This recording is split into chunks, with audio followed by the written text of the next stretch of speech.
जिल्हा पशुसंवर्धन उपायुक्त नांदेड। नांदेड जिल्ह्यामधील लोहा तालुक्यातील किवळा या गावी साधारण 20 तारखेच्या आसपास एका पशुपालकाच्या कुक्कुट पक्ष्यांमध्ये मरतूक असल्याचे आढळून आल्याने त्याचे नमुने आपण राज्यस्तरीय व राष्ट्रीय स्तरीय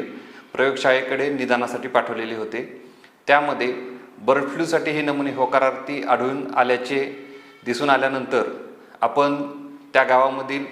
1 किलोमीटरच्या क्षेत्रातील सर्व कुक्कुट पक्षी यांचे शास्त्रोक्त पद्धतीने नष्ट केलेले आहेत। त्यामध्ये साधारणपणे 382 मोठे पक्षी आणि 74 छोटे पक्षी असे एकूण 456 पक्षी आपण नष्ट केलेले आहेत आणि त्यांची शास्त्रोक्त पद्धतीने विल्हेवाट लावलेली आहे। त्याचबरोबर आता हे जे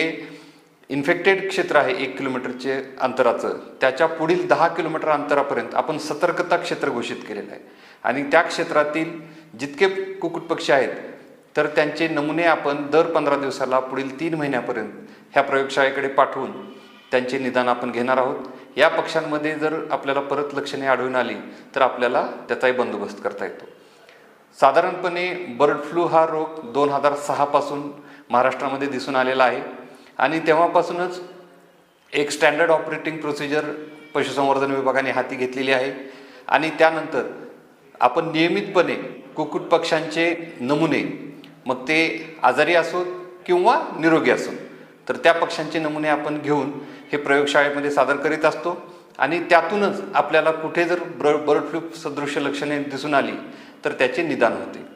आणि त्यामुळे हा बर्ड फ्लू आजार जो आहे की जो स्थलांतरित पक्ष्यांपासून पसरतो, आपण स्थलांतरित पक्ष्यांना काही रोखू शकत नाही, परंतु जिथे जिथे हा रोग आढळून येतो तिथले कुक्कुट पक्षी आपण 3 महिन्यापर्यंत तिथं कुक्कुटपालन थांबवलं तर ह्या रोगाचा प्रसार निश्चितपणे थांबवता येतो। त्यामुळे आपण खात असलेलं चिकन जे आहे आणि अंडी आहेत हे 100% सुरक्षित आहेत ह्याची खात्री प्रत्येक नागरिकाने बाळगावी असे आवाहन मी या निमित्ताने